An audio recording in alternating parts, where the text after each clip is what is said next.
Alas, this week's audience heard some extra. Oh, it started again. Alas, this week's audience heard some extra sounds in the horn section, Brian, as you forgot to mute your mic. Sorry.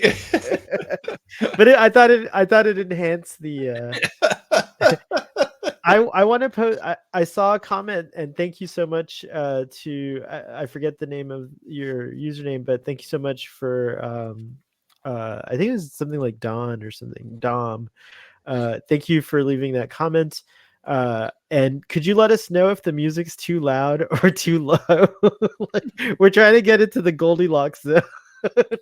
I think it's too low now, Brian. I think we're gonna have to get it back to previous levels. All right, maybe we'll bring it up next time. So, the music seems to agree with you because it tried to play again.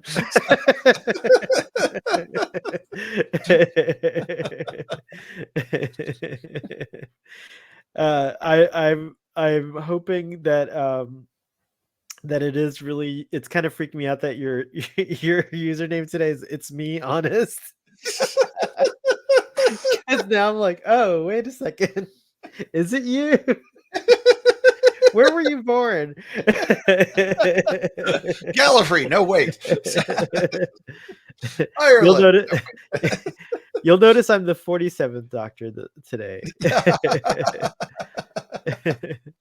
All right. Let's see. It was Dom Square 9878 who actually deigned to acknowledge our podcast. Thank you. We thought we were just broadcasting into the void. Yes. That's the reason the not things are trying to invade and destroy it. It's because we aren't getting the audio levels right on our intro music. And they're just really upset. They're going to be mad. They're going to be, it was so quiet. We're going to make your universe so loud. Well, it was quiet there for a few months, but we are back.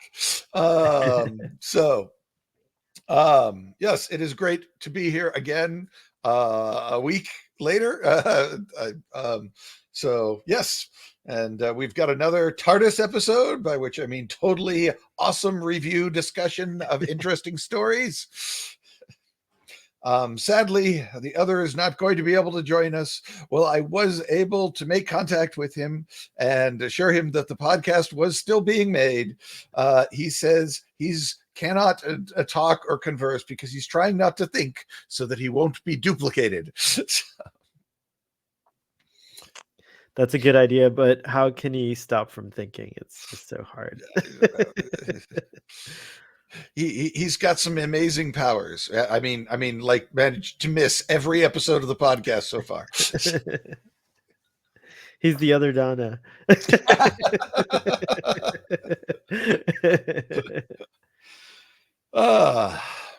What's in the Who News section? Oh, I mean, there's a new episode out. Is there anything more to talk about than that? I we guess, didn't know anything about this episode. I didn't know anything till it aired, and that benefited, I think, the thing. And I don't know anything about the next episode either. Have you seen a promo or anything? I mean, Celestial Toymaker, or Toymaker, we're calling him now because we don't want to be racist. So yes, Toymaker is there. But what was I gonna say? And given what I saw in a trailer, I'm imagining it's going to be like Q hijinks with a bit of a Disney money. So, that sort of, if you've watched Q episodes of The Next Generation, it's probably going to be a lot like that. A big omnipotent being with superpowers screwing with people. And a good challenge for the Doctor. So yeah, I'm excited about that. I honestly also knew nothing about this and later learned it was deliberate. They deliberately wanted to do an episode with a complete information blackout that told you basically nothing other than I think they're on a spaceship looking at the photos.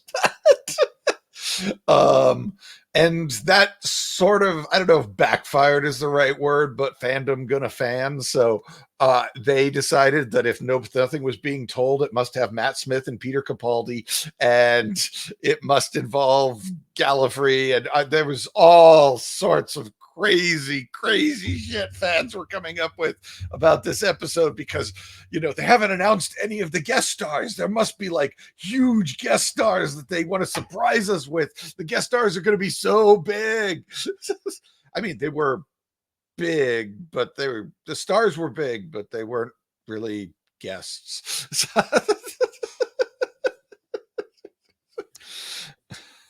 So yeah, that happened. I just enjoyed. I was like, I don't care what they're going to do. I'm just kind of glad that I don't have much of an idea of what this episode's going to be like. Whereas I knew exactly what the star based was going to be because I'd read the comic and I knew. Right. And Celestial Toymaker is always going to turn into some sort of Q runaround. So I felt like I had a pretty good handle on those stories, but I went in really not knowing anything, and was quite pleasantly enjoyed the fact that we just got what if Doctor Who tried to do Event Horizon. So It was. I thought of Event Horizon as well. The ship as well. It was crazy. Oh yeah, It was clearly 100%. It was Event Horizon light. Yeah, well, there's also the thing in there, right? With who's the real person, and what was the other thing I came up with? It's pretty. Oh, Annihilation. Annihilation. Yes, yes. What was that? The movie with Natalie Portman? The one where Poe and Padme get together, right, and Oscar Isaac and Natalie Portman, and there was some aliens that were trying to impersonate people, and there were scenes kind of similar to that in both Annihilation, which is based on a novel that's supposedly really good, and a series of novels, I guess. So if you wanted to know what would have happened if they made a sequel, there's books for you. And they're supposed to be pretty good, according to a friend of mine who actually consumes real sci-fi instead of just TV stuff. Hey, TV sci-fi can be real sci-fi sometimes. Yeah. No. Try to be gatekeeper free. No gatekeeping.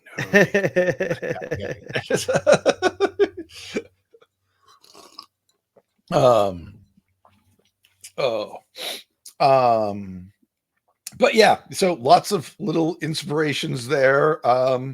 And yeah, Doctor Who does Event Horizon is not something I would have thought would have worked if somebody had handed it to me. Well, okay, in the Virgin New Adventure novel line, it absolutely could have worked, but I would not have expected it for Disney.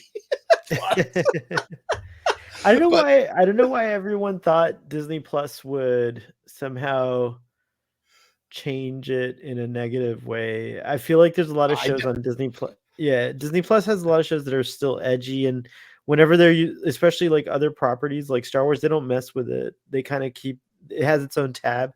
Now I wish Doctor Who had a tab. That's the only thing. But I guess we're working on that. Yeah, I was never worried about the Disney.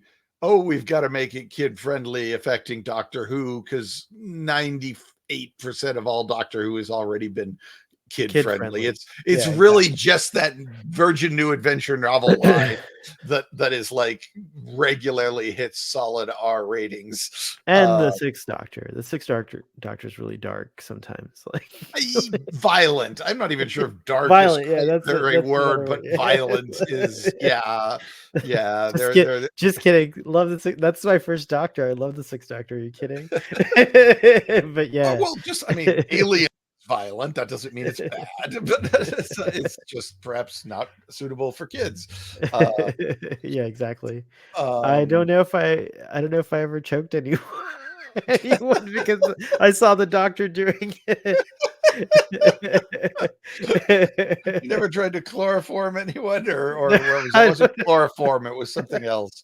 It was some sort of poison that killed the guy, but he's like Alzan on his mouth until he dies. Then shoves the guy in the acid bath, and then makes a James Bond quip about it, about not wanting to have a bath. Yes. So wait, I watched Earthshock recently, and they had the the bodies all acidified and melted on the floor. And that's a Fifth Doctor story, but written by the guy who was show running the Sixth Doctor era. You can tell. This sorry, going to I glance at the notes. Is this fan art, the one that I just had up? The no, that's a Oh, publicity okay. picture. Oh, gotcha. Okay. So yeah, that's some publicity photo. That is that I was like, well, there's all the characters right there, We pretty much. I guess. So the programmer of the slides is just asking. We don't have a. Sorry to give the audience a behind the scenes here, but we don't have the fan art. Oh yeah, I mean, I usually do the fan art for things like audios and novels where there isn't Okay. a nice visual to go with it, so it's kind of fun to dig All right, into. And fourth wall yeah, back up. yeah. There we go. But that's okay. I love behind the scenes stuff. So, but yes, as far as in universe, where and when does this happen? Well, we visit England in 1666, and get a quick quip about the Doctor helping the Pteroleptals burn down London. Which I thought was fun. Whereas, well, kind of dovetailing with that continuity, we were less clear on the Fourth Doctor stating that one time he'd climbed up into a tree and dropped apples on Newton's head, trying to get him to discover gravity. And I think it was Romana asked him, so Newton discovered gravity? And he says, no, he told me to get the hell out of his tree. But so I'm like, is this another, this story has happened twice thing? Like the Meep? Is this? Well, yeah, and in the span of time between the Fourth Doctor and the 14th Doctor, the Time Lords corrected the Fourth Doctor's incursion and put it into a branched sub timeline that still exists because the Doctor's timeline has ended up being important, which it never should have been. So it's now part of this of the correct timeline, if you will. So they have to preserve it, but also it can't affect anything. I don't know what they're going to do about Mavity though. I assume that's going to be dealt with next episode. But I do love the fact that they played it a little like there's no moment where the Doctor says, wait, you're calling it the wrong thing. You just have to pay attention and realize, oh, the Doctor knows it's screwed up, but is also not wanting to talk about it. Because of the situation is the current crisis or whatever. He's just not willing to get into it. He understood the mavitas of the situation.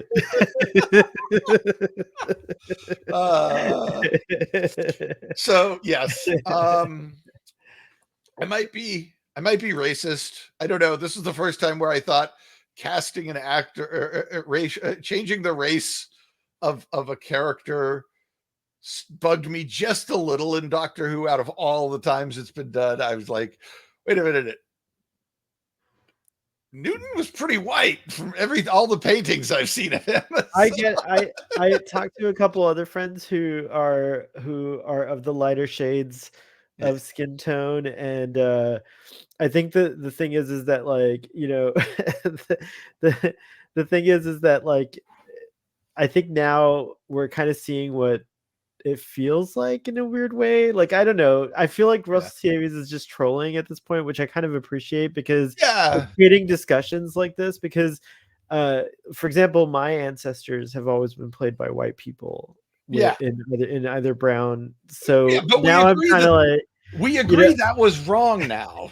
No, I understand, but now we agree that was wrong. No, I realize that, but I think that, like, the thing is that, like, maybe Russell T Davies is seeing that there's a lot of Doctor Who fans, which I don't think you're included in. You know, you said maybe I'm racist in the beginning of this, like, topic, but I don't think you are, Brian. I don't know if you need my validation or anything like that.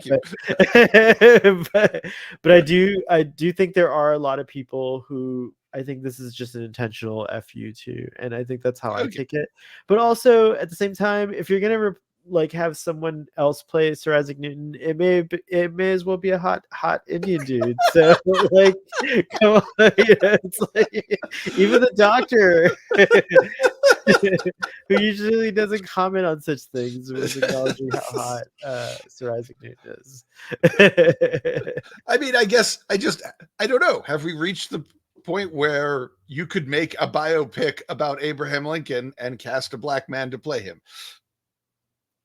I think that there will always be controversy around the decision to do so, but I think artistically we've reached the point where people are sophisticated enough to understand the two things existing Yeah. at the same I mean, time. Hamilton didn't bother me, but that was it was, part of the narrative, I guess. Whereas here it No, kind of, but I yeah, mean, ultimate, like, I think Doctor Who has suggested this a million times too. Like, I kind of like. Actually, here's a tie-in that you might appreciate in the Russell T Davies previous era or run in in series in the previous reboot of Doctor Who, we got all these like pop culture references that were muddled up, like kind of mixed up in the future. They never were the same as like an iPod being a jukebox, like things yeah, like that, right?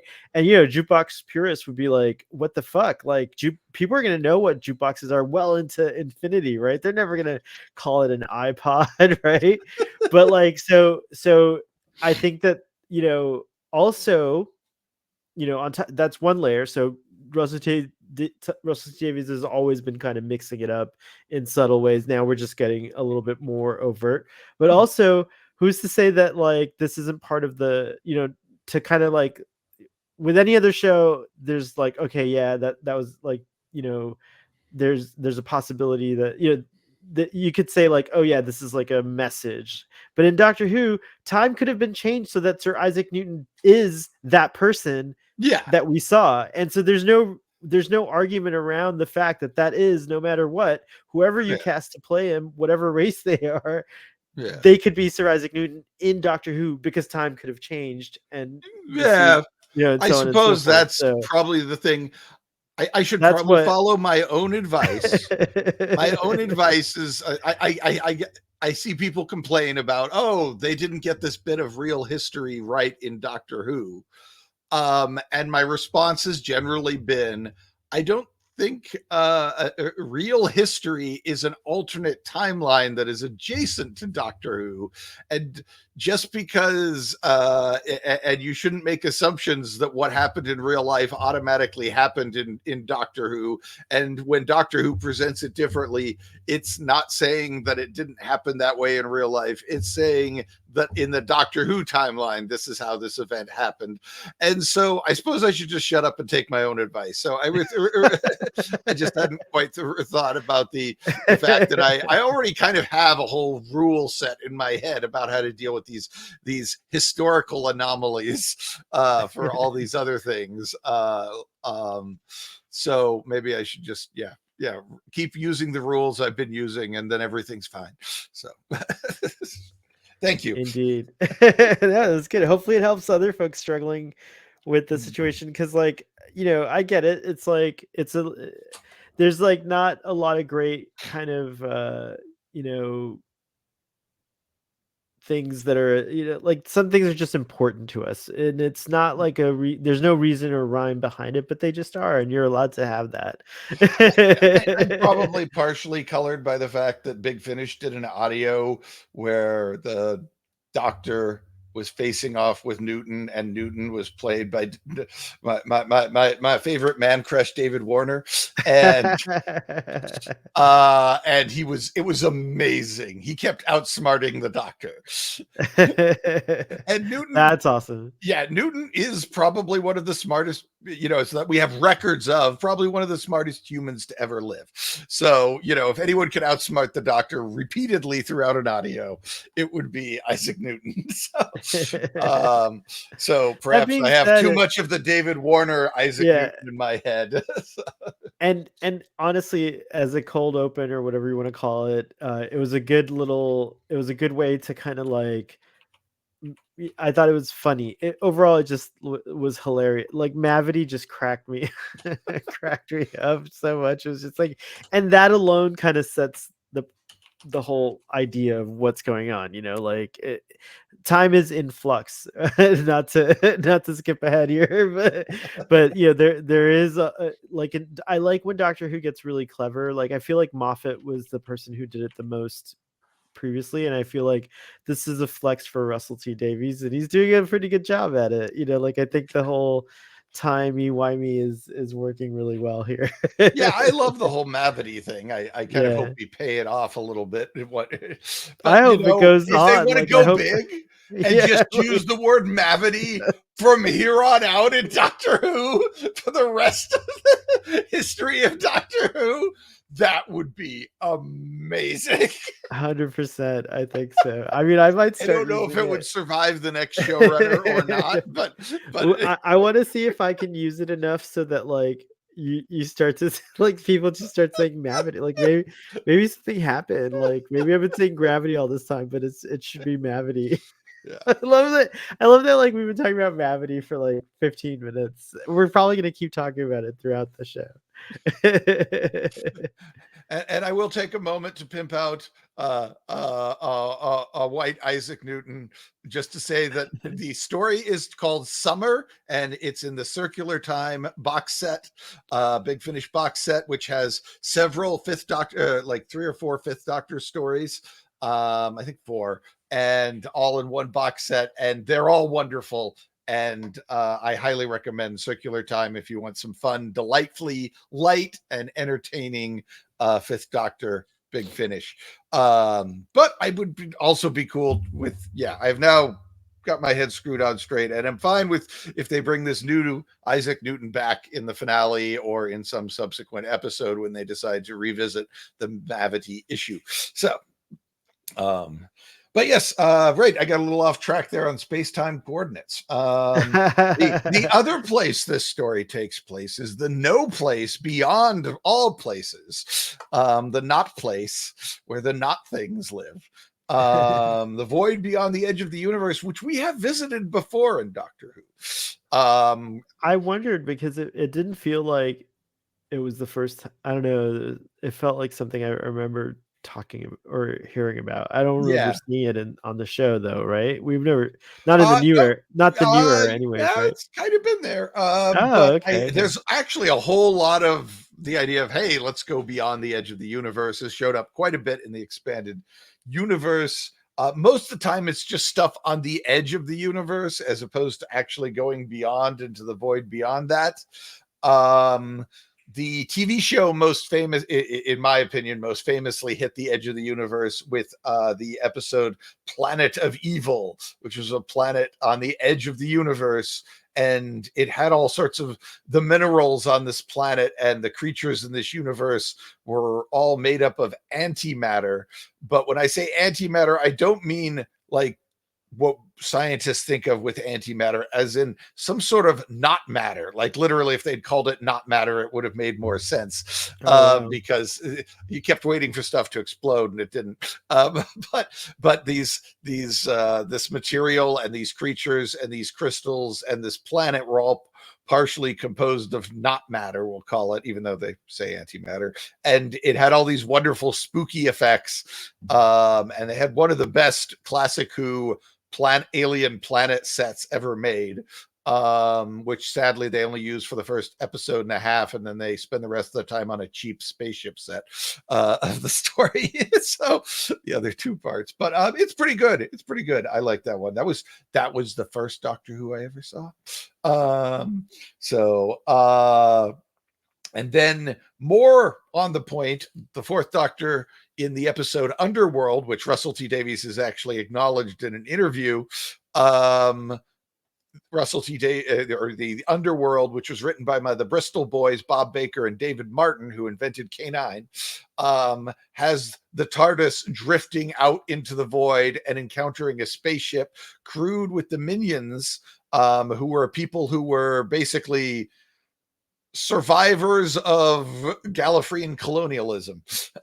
So and had their culture and life and everything wildly warped and reshaped by Gallifreyan colonialism.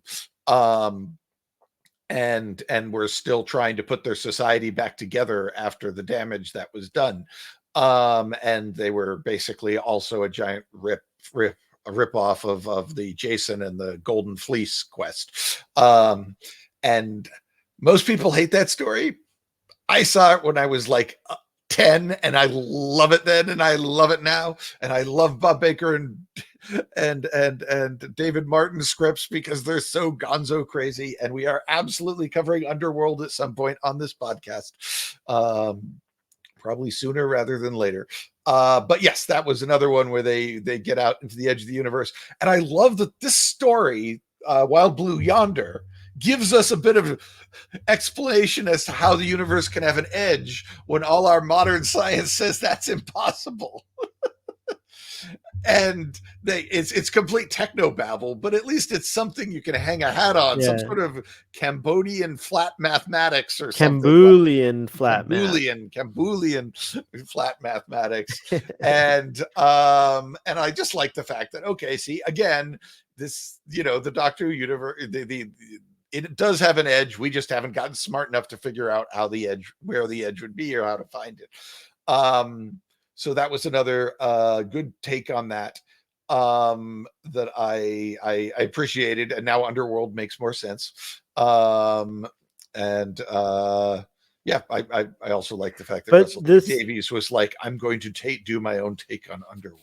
But isn't the edge that we're on also the edge to the void that we were just in Flux, like, right? Wasn't Tectayun's ship? Was it yeah, Tectayun, yeah, Tectayun's ship, right, was in this place, right, where these entities, these non things. Okay, just make sure. That's I would think so. It's the void. Yeah. I mean, it would have to be the same void. Now, the TARDIS Wikipedia people have equated it to the void between alternate timelines. I'm not sure if that's a step too far in assumptions or not. Obviously, your mileage may vary. I kind of feel like the void between timelines might be different than the void between universes. But, right. It's all pseudoscience bullshit. So, whatever works. Whatever makes you happy. That's how it works. Which is sadly not what many Doctor Who haters feel. Many Doctor Who haters prefer, or Last Jedi haters, or whatever haters are like, whatever version makes me unhappy, that's the one I'm going to stick with. And I'm like, why would you do that when it's just made up crap? Why would you choose the version that makes you unhappy? Indeed. Good sage advice. There was a comic titled Voyage to the Edge of the Universe, which is part of one of the big Doctor Who magazine backup strips, which were strips that generally did not have the Doctor and just had other things in the Doctor Who universe doing stuff without the Doctor ever showing up. And they took the daemons from the Third Doctor story, The Daemons, which basically all look like your classic stereotype devil, fawn kind of design, goat legs and horns and stuff. Those are the daemons. They were these incredibly powerful ancient species. In the comic, they build a spaceship, a crew of them do, and they go flying out into the void, which is black to begin with, but after traveling farther and farther and farther and farther and farther into it, it turns white. And then eventually the ship just stops working and all the readings stop. And so the leader of the daemons, whose name I can't remember, he gets out of the let's see, did my notes say anyway, he gets out of the ship and says, okay, crew, I'm gonna just apparently we can walk and breathe out here, so I'm just gonna start walking. Or maybe it's because they're really super powerful and they don't need air and they can walk on anything, but he's, I'm just gonna go walking into the void and see what I find. And he walks and he walks and he walks and he walks and he walks and he walks and he walks, and time kind of slips out of joint. And he finally he gets there and he sees another version of him walking the other direction, like a mirror. And he walks up and he touches the two daemons touch each other. And he is embowed magically, like within Highlander, for no particular reason, with godlike powers. He's already had some godlike powers because Damon's, but apparently even more godlike powers. And he realizes that he can go and help his people and make them wonderful, make their lives wonderful and fix his civilization. But then he hears his ship, his crewmates in this direction and the crewmates from that direction, both calling for his help. And he has to choose which of them he will save and which society he will elevate and protect from destruction. And he can't choose because they're both the same. And then the camera pulls back on the comic strip, so to speak, and you see that there's a row of aliens all down through there who've been there for millions of years, all stuck with the same quandary that they went out into the void and encountered themselves and got god powers, and now they don't know which version of them, which universe to go help. And it's just this endless string of aliens that have been there for billions of years. And as a kid, that was like, whoa, that's deep. Whoa, that screwed with me. It was really so much magical realism and so much not sci-fi, but it was which was part of what was weird about it. But it stuck in my head, and I had to bring it up because when we were out here, I was like, hell, this could be the Damon ship. But right. But the way we see the captain had a much more horse head looking thing going on. So Which different I type love. of quadruped. Have we seen the equine characters before in Doctor Who? Like horse-headed aliens? I mean, I'm sure somewhere in the expanded universe there's some but no, more I mean aliens. on televised Doctor Who we haven't, right? This was a first. It's not ringing a bell. Yeah, I mean, I guess I'd there's love to there's see. some cow shit, bovine, bull, minotaur things, but I can't wait. I hope during the 15th Doctor season we get, because like it's a nice tease, like that skull, and like they seem like cool. It'd be a cool character, like a horsey character. Yeah, possibilities for Mr. Ed jokes, but I don't know if we're too far away from Mr. Ed for folks to get it. But that's pretty funny. Shall I read the summary? yes. All right, here we go. Donna and the Doctor find an empty void ship deep in the void beyond the edge of the universe. Fearing the Not Things, the TARDIS abandons them. The Not Things attempt to turn themselves into Donna and the Doctor so that they can replace them when the TARDIS returns. After much paranoia, the Doctor manages to complete the ship's self-destruct sequence, and the two of them escape as the ship explodes. There we go. A reading. Yes. Oh, thank you. Good job. So yes, that was pretty much how it went down, at least from our perspective. I guess let's talk about the characters. What did you think of we get another look at the 14th Doctor, 10th Doctor, Mark III, whatever. I think that Jesse Gender or Sean Ferrick or someone who, there's a couple of folks that I follow who do Star Trek, Doctor Who, and Star Wars. They're like they cover kind of all of the nerdy sci-fi stuff. And Jesse, I think, termed this Doctor the hold on, let me I have to find it, but it's something like chaotic danger bisexual Doctor. Or like, aren't they all?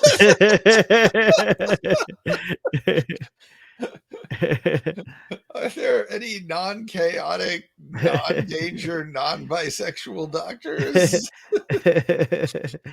But I mean, we have the eighth know. Doctor in one of the novels. The eighth Doctor says, "I'm not sure if I've ever been a man, but." I feel like this is the most overt it's been on TV Doctor Who, though, and I loved it, and I think it was pretty funny, and I'm starting to see like David Tennant's nods to the 13th Doctor, a little more. They're very, they're kind of like that moment where like he's like, oh, he was so hot. The way he said it just reminded me of like the 13th Doctor, like, and there's just some things, but yeah, I'm loving all that that stuff about I'm loving that the 14th Doctor is distinct. I was talking about this episode with a friend of mine, and one of the things that I liked about I really like about these two specials so far with these characters returning to familiar characters 15 years later can get like really sentimental, overly sentimental, and it can get like really kind of like nostalgic in the negative way, like and things like Yeah. that, and writers can kind of focus on that, but it feels like they're Hard. just like they're such good friends. What's that? who did you who did you cop out there? Picard. Oh, Picard. Oh, geez. I am not going on this tangent. But Okay. anyways, I refuse. But in this instance, I think it's done so well. They just like feel evolved. They feel like, we'll talk about it later, probably in more detail. But I love that the Doctor kind of, you know, acknowledges the last 15 years like have been really tough. In a way that I'm not sure if the Jodie Whittaker really ever quite did, but Well, being which I being feel like being is something of a failure of the Jodie Whittaker era. But yeah, anyway, Lord. that's not I don't think that's Jodie Whittaker's fault. I No. keep saying, yeah, but I definitely keep going back to, like I'm always like trying to make like little reasons in my head canon, and to me maybe the experience of being female presenting was so new to this to the Doctor before the memories came back of that they've been female presenting like 100 times before, but I was mean, so she new never that it gets the memories back. She just bumps into some of those one of those exactly female right, doctors, and exactly. sees So some yeah. video clips of some others. But so for this round for this cycle of the Doctor's regenerations, it was new again, so it overwhelmed the Doctor. It's like, but I don't know if that's how regenerations work. That's me headcanoning. Like I think Romana turned into other species, so technically like you should be able to like regenerate as anything, like not just a male or a female. Yes. You can regenerate as an Andorian. There's a novel where there's a Time Lord who regenerated into a dog and seemed pretty chill with it, I Right. recall. I Oh, haven't actually read the novel. I've read summaries. It's one of the hard ones to find, but and the gender hopping thing, while new for humanity, the Corsair was once a female Time Lord and yeah, switched to a male Time Lord. So yeah, and who knows what else. yeah. No, I was glad that we got to see David Tennant chew on the angst of Flux and the other Chibnall seasons. I don't know about. I guess the first season doesn't really have much in the It's way of great that angst. you said chew on eggs because David Tennant chews angst so well. Yes, He yes, really he's so does. good. He's I so mean, good at it. He's like, and so yeah, I'm glad that we're actually going to chew on that a bit. And it looks like we're going to get a little more next episode because usually when Russell T Davies does those little setups where he's like, "Oh, we're almost talk about it," and then the 3PO comes in and says he's isolated the reverse power flux and we don't get to talk about it. And usually when that happens, the it means we will eventually get to that scene of eventually. Unlike with Chibnall, where we never will get to that scene. That's what that means. All set up, no payoff. But you can usually count on Russell T Davies to get you the payoff. Sometimes the setup's a bit clumsy, though, like in this case where an alien just magically knows the information to start the conversation rolling. um, but yeah, the let's see what I was going to say. What did we think of Donna's turn in this episode? I thought Catherine Tate. It was fun to see her be rotten. Like this, like just kind of like a what's the word I'm looking for? Just like sinister. That's the right word. Oh, yeah. Like more. I thought she was great. I did think that like poor Donna, like she died last episode, and then she just was gonna die she was gonna die. I mean, I never thought she was gonna die, but like for a moment on first viewing, I was like, "Are they really gonna do this? Like, is this gonna happen?" I knew they weren't going to like, kill Donna, but I right? did know, but I did wonder if she was going to get left behind and picked up in the next episode.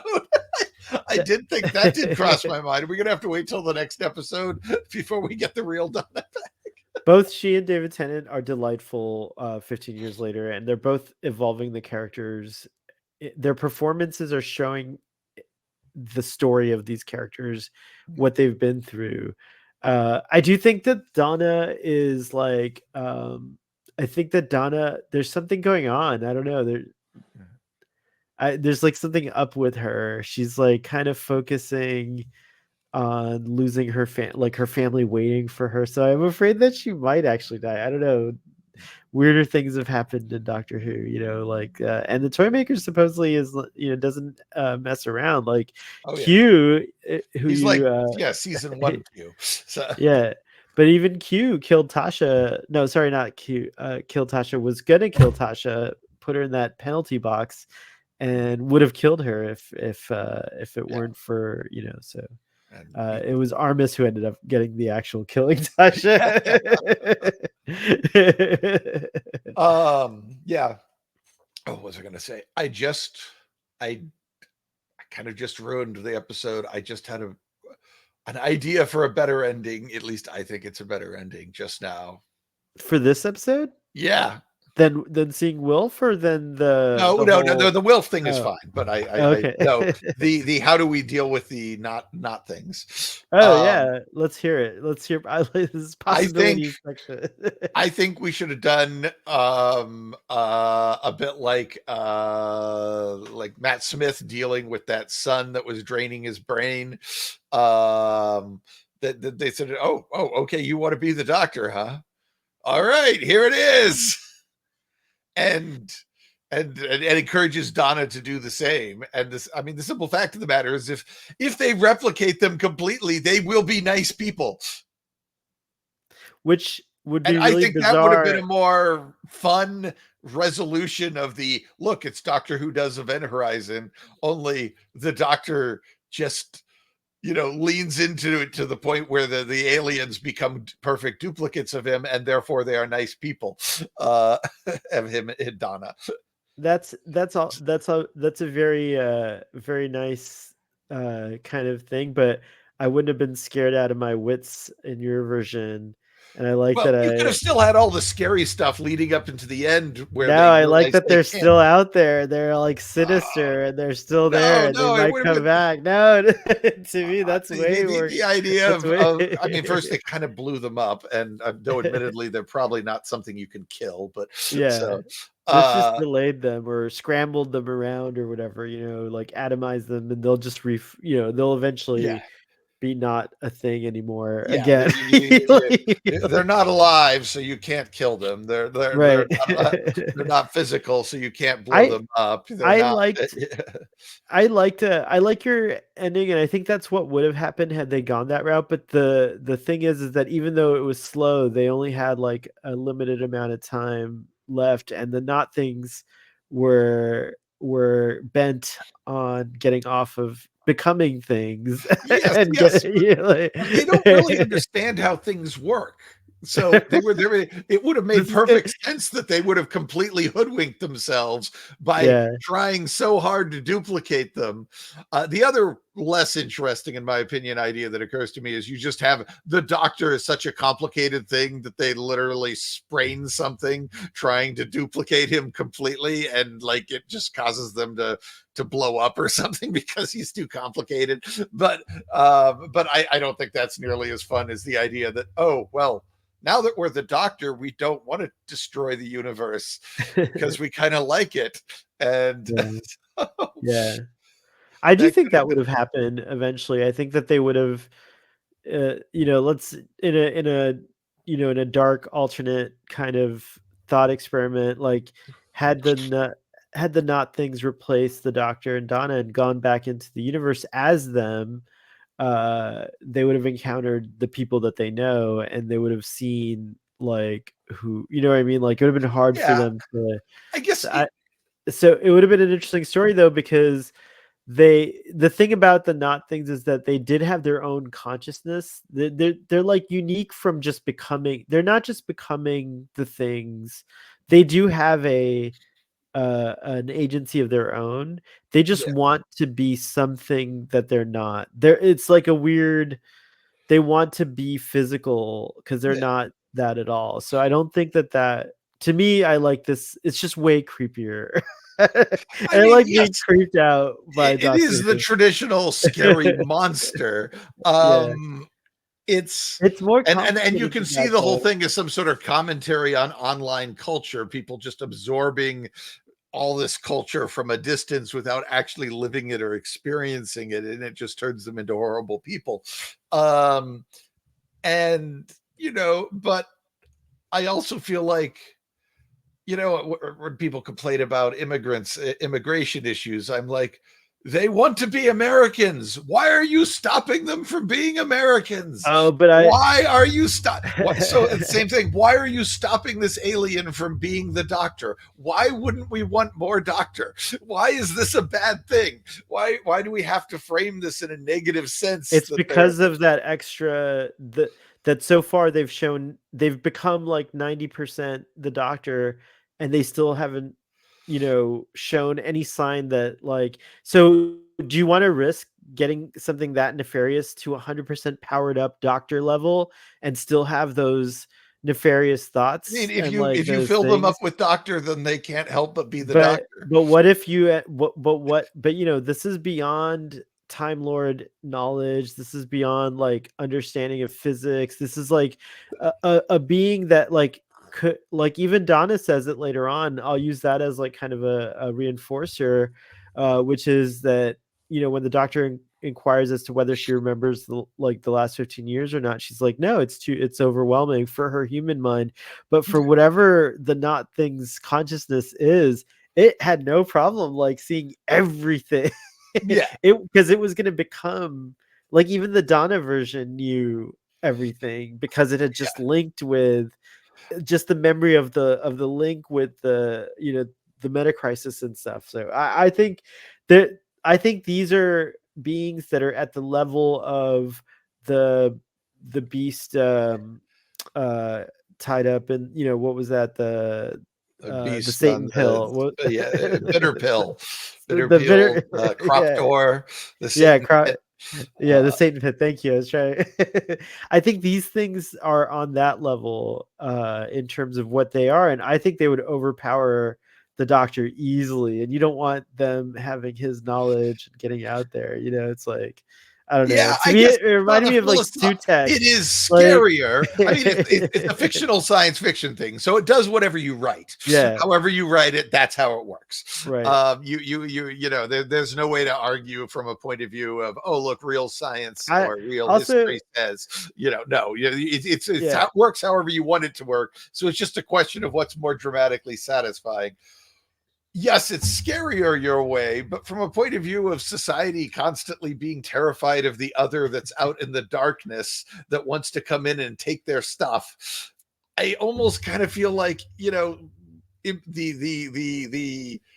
embrace it and what's the word I'm looking for? Doctor Who does a good job of showing that it's not a fear of others, of the other, that would drive you to.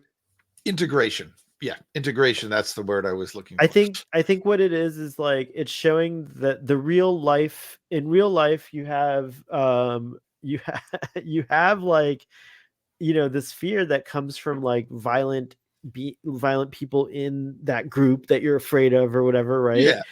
But also we need to know the difference between when we do encounter just the violent people, whatever they may be, how to deal with Yeah. them. And I think I like the choice. I like your choice, of course, but we've seen that in Doctor Who before. So this is creepier, and we haven't seen it often enough where the bad guy kind of almost wins in a really creepy way that you don't like and makes you uncomfortable, because what if what if it had Well, happened, that's why it would be such a gutsy move if the doctor did it. If the doctor said, Yeah. "Okay, I'm just going to make you 100% doctor," They could have and just pulled an O'Brien, right? Didn't O'Brien or who was it? Harry Kim. It was Harry Kim who is. It's not him, right? It's another Oh Harry yeah. Kim. Like I'm not quite sure if Russell is ready to kick the hornet's nest that bad right after Chris Chibnall on Phantom. I mean, it would have been insane. I probably, if I was in my Ron Moore state of mind, Ron Moore loves kicking the hornet nest. I I would I have just them join and become one being, and at the end they leave. And there's the doctor, there's just one and one Donna, and they both leave, and take come on, let's go see the universe, and they join together and they go off, and there's only one Donna and Doctor at the end, and you know that they're part not thing. So I think your idea you would have hated it, but I think your idea would have been, just as good as this one, but personal preference. I'm gonna say that Russell, who wrote this one. Sorry, was this Russell Russell? T Right? Davies, it Yeah, was Russell T. I'm gonna say that Russell T Davies' original version works better for me personally. I mean, yeah, it is. Your version's scarier. I just think that Doctor Who should be more than just scary. But anyway, sorry. I just a bit of a tangent here that just popped into my head while we were discussing the episode. But we're recording this the day after. I haven't had a lot of time to process this. So Yeah, we're uh, also like chatting about it, which is kind of fun. yeah, Different. It's different from our usual collected conversations. Here, we're figuring things out as we go. We're yeah, making it up like the Doctor as yeah, as we yeah, yeah. Are we go. okay with the person of color as Newton? Yes, yes, we are. Okay. So I think we kind of talked about Newton. I didn't, as I mentioned to you before we started recording, I didn't realize that this was Bernard Cribbin's last scene when I watched it.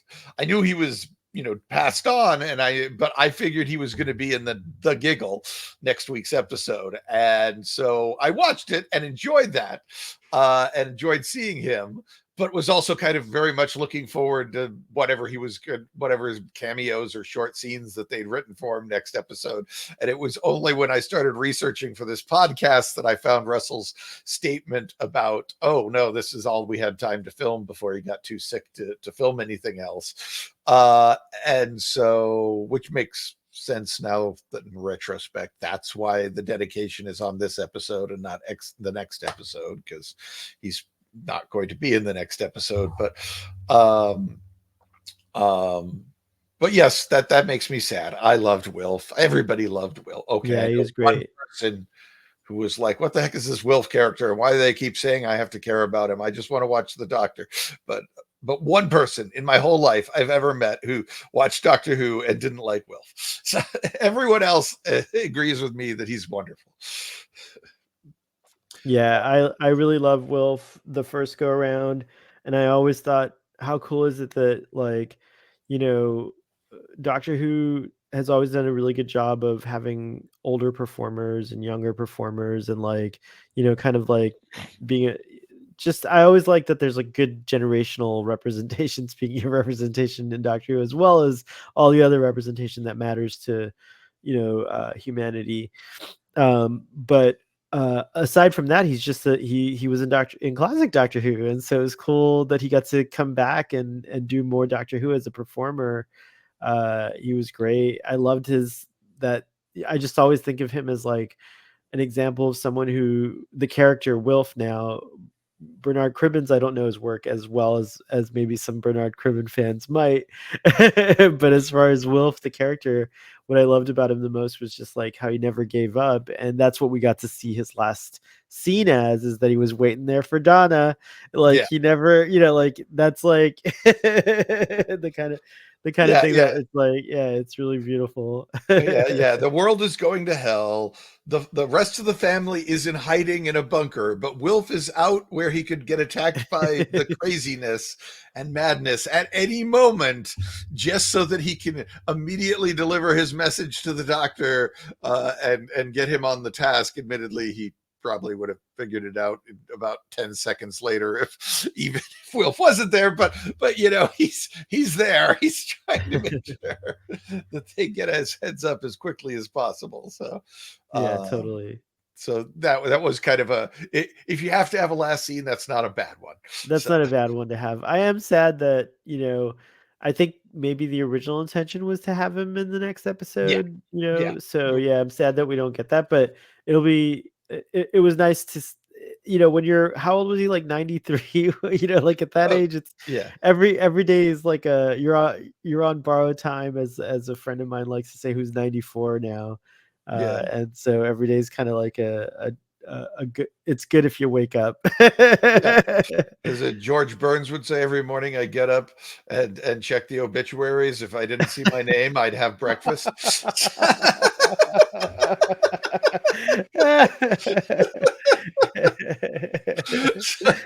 Oh my gosh, I'm gonna ask ChatGPT to emulate George Burns's personality from now on when I interact with it. That's gonna be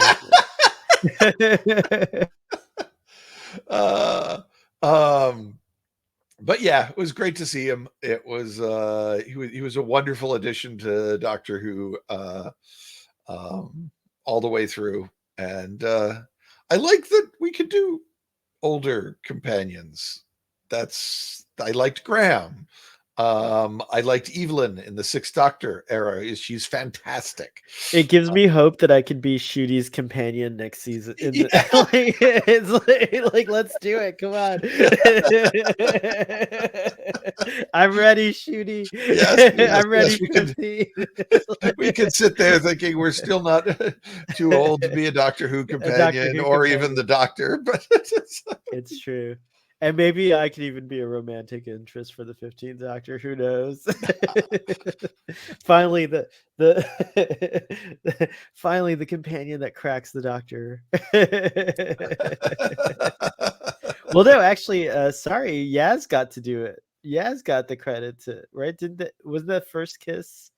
I mean, the Eighth Doctor kisses Grace. Oh, I forgot about the eighth Doctor. That was a big deal when the eighth Yeah, Doctor that was kissed a Grace. huge That deal. was A lot of huge. people That was lost like their shit over their that. shit. That's right. I forgot about That was timeless that. child level upsetting to people at the time.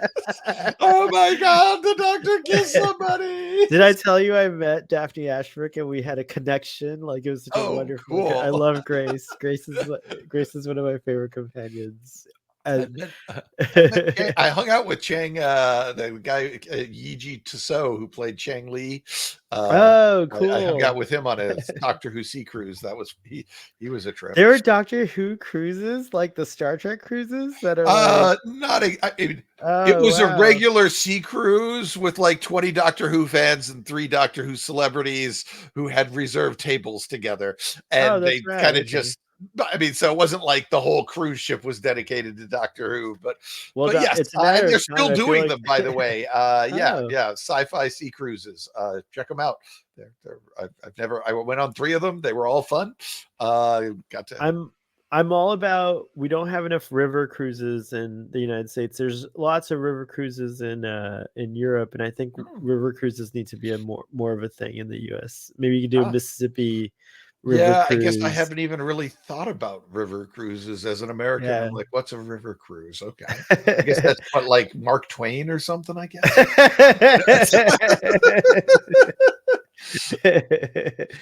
Mississippi, like you said. Uh well, shall we talk about what was good in the episode? Yeah, let's get into it. Yeah. We managed to not talk about it too much ahead of time, so I think Uh, so, shall I go first? The immediate thing that I just think was good is that it felt like a new, like we've definitely seen this kind of like genre in Doctor Who, but especially Midnight came to mind immediately. I thought of the not things like that, the voice stealing, the voice stealing entity or whatever. They're of a kind, of a similar I kind. rewatched Midnight a few months ago. Well, I don't know, 6 months ago. That thing is still holds up. That is Oh rock yeah, it's solid. so, Rod Serling would yeah. be proud to have that in his Yes, highlights. that's a great way to put it. So that was like, here with the slow time thing, I thought that was so clever because I usually kind of figure these things out. But they even in the beginning of the episode, he even says maybe it's a countdown, and he just kind of does it casually. You don't think about it, but then when you're like the realization that it's like this extremely slow countdown, and like Jimbo this whole time has been like very like it's just a beauty. It took it to a new level for me of like said like just like the idea of the captain putting this thing into motion for 3 years, and they just happen to be here, the TARDIS, the HAD's going off and bringing them here at this moment. And like I just love when Doctor Who gets like this. Yeah. You know what I mean? And so that was the overall good for me. I thought also the design of the ship was pretty cool. It did have references to Event Horizons, but it also felt very different. And like they even had a language, like an interesting like language. And I imagined horses using hooves, like horse people Yeah, using yeah. like hooves still, but they had hands. You could see they had like regular hands, but but I also like that we have an equine, the introduction of an equine species, because I couldn't remember if Doctor Who had cracked that kind I don't of think on TV. that I mean, you before. know, there Yeah, obviously there's minotaurs and stuff. They've right. done That's that right. several times, but Yeah. I don't So, know about anything that's kind of horse based. and just from a skeleton, we know it'll have like a horse kind of head, but it could be a bunch of like, we've already seen like rhinoceros looking beings. What are they called? The Uh, um, the Raxo, what are they called? The I can't remember. Jadoon. Jadoon, thank you. Oh my gosh, the I kept Jadoon. thinking of O'Neill, which are the novel rhinoceros people. Right. And There once you that go. jumped in my head, all I could think about was Lance Parkin's O'Neill. I'm probably missaying that, but he introduced some rhinoceros people about 3 or 4 years before Russell T Davies did into a Right. novel. They I managed kind to of make like a to imagine they're the same species.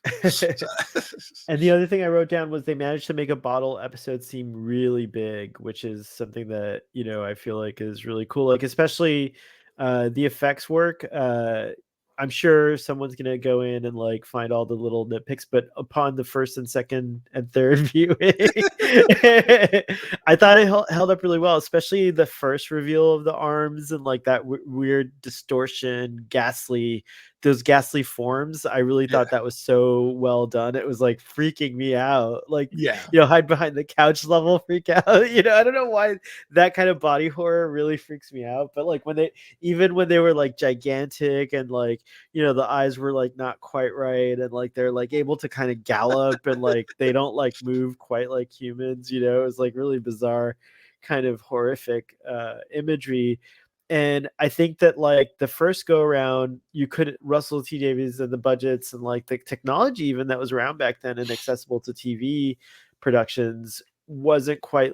You couldn't tell a story this big in just yeah, one setting, like. yeah. But here they found a way to do it, and I thought it was superbly done. So I feel like this was another episode showing that like you can come back and do it another time and it'll be great.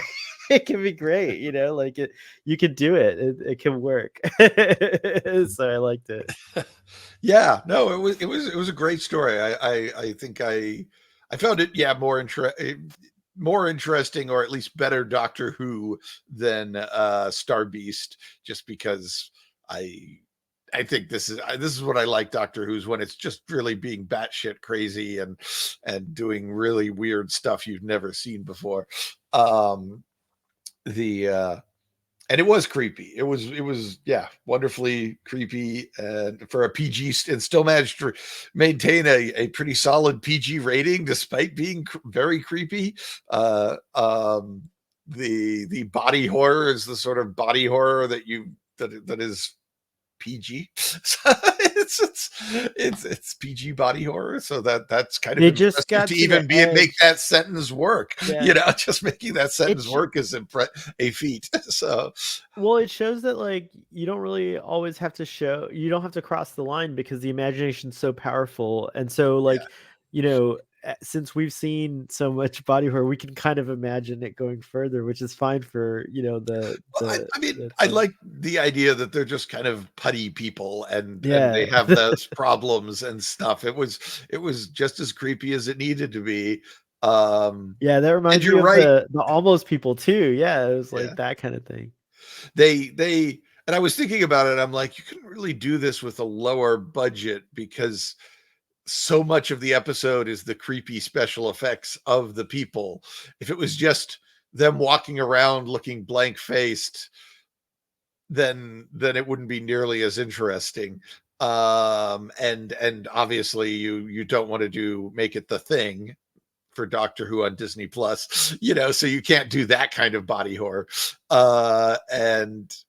And yeah, so I was like, yeah, you kind of did need the money to make this happen. I love the shot. I think I've got it there where they're all jammed up in the hallway. The knot things. If there should be one in the slideshow there. Yeah, there. That was like, oh my goodness, that's one of the most Doctor Who moments I've seen in ages. That is just. And look how good it looks though. Like see like it I mean it's definitely like CG augmented with like it's just weird physics. It's gross. It's awesome. It's kind of awesome. It's pretty cool. Yeah. I mean, I think it's using CG to do something you've never seen before. Yeah. Ever. Anything like that. And that's what Doctor Who should always be striving to be. I get that it's not always going to land, but I want my Doctor Who to be always striving to show me something that I never have seen before, And or the heard other thing before, or thought about before.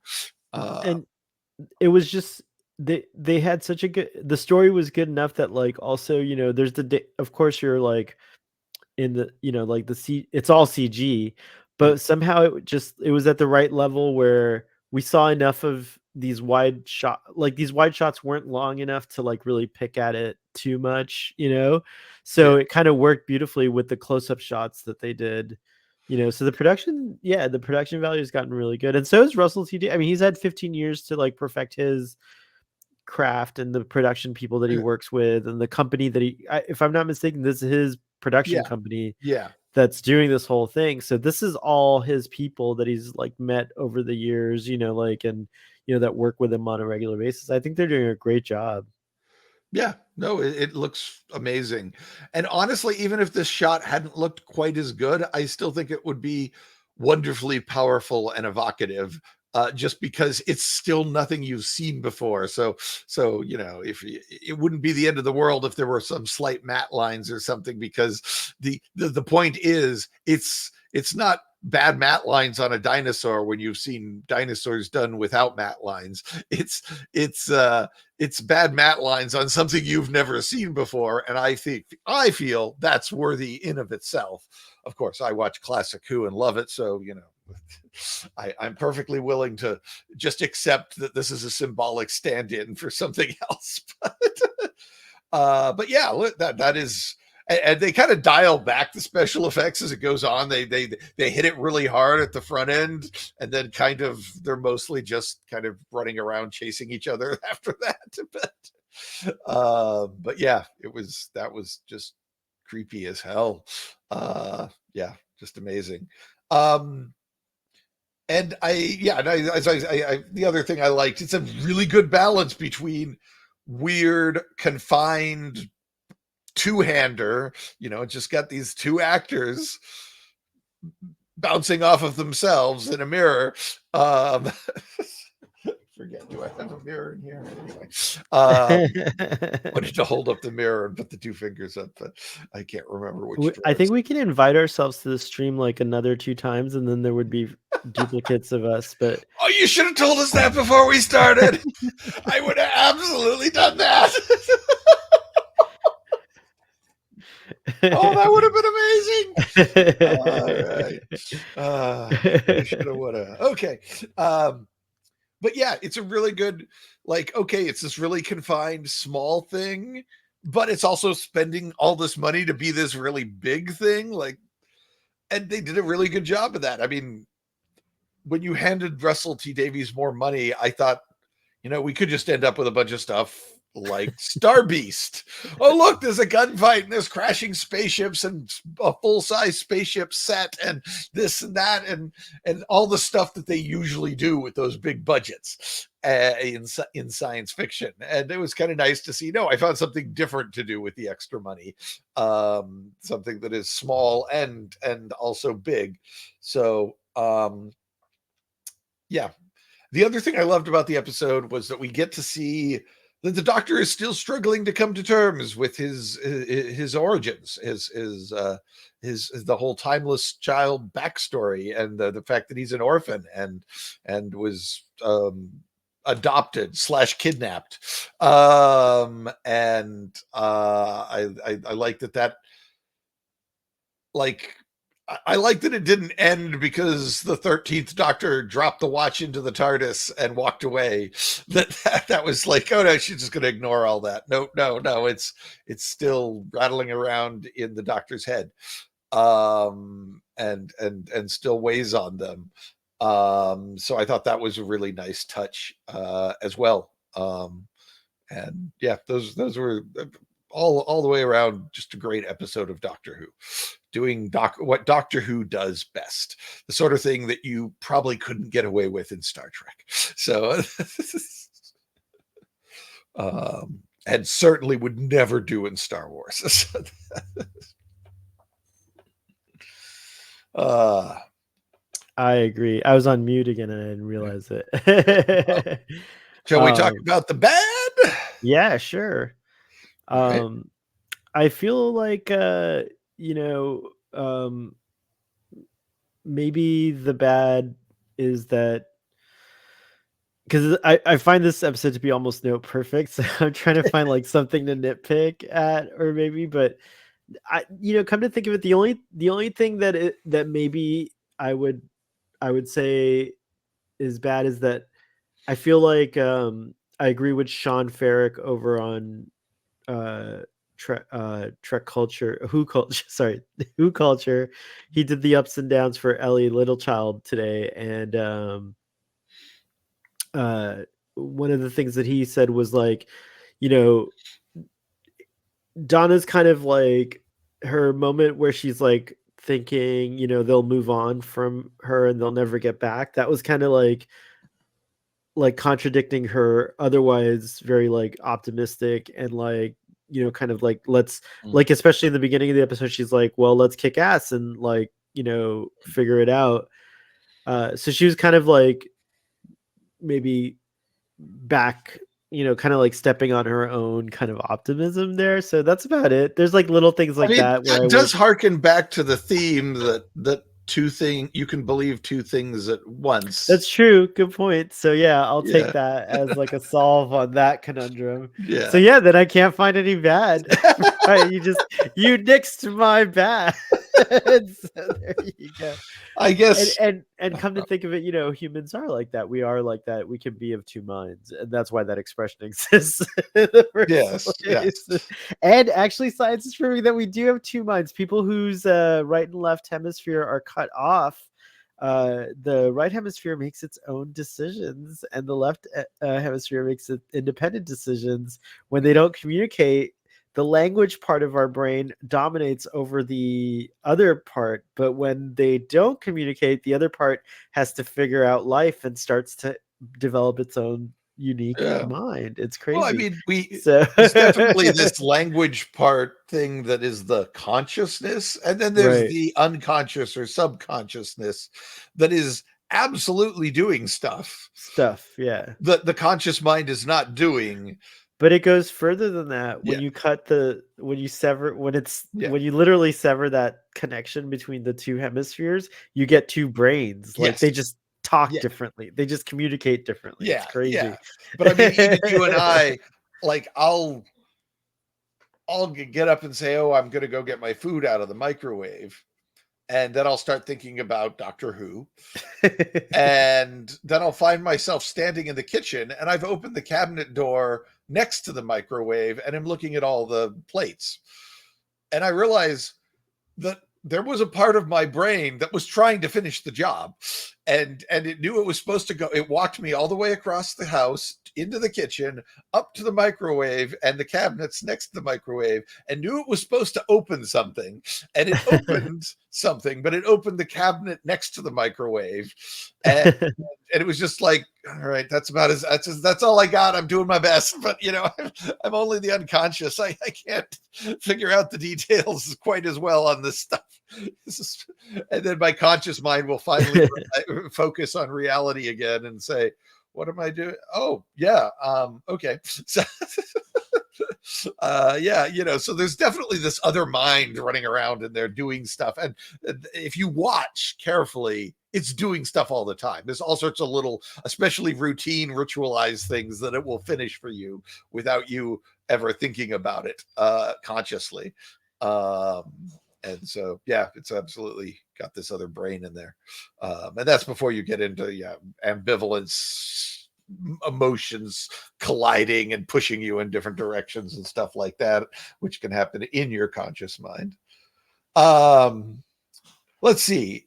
What about Bad for You? Yeah, did you have Yes. anything?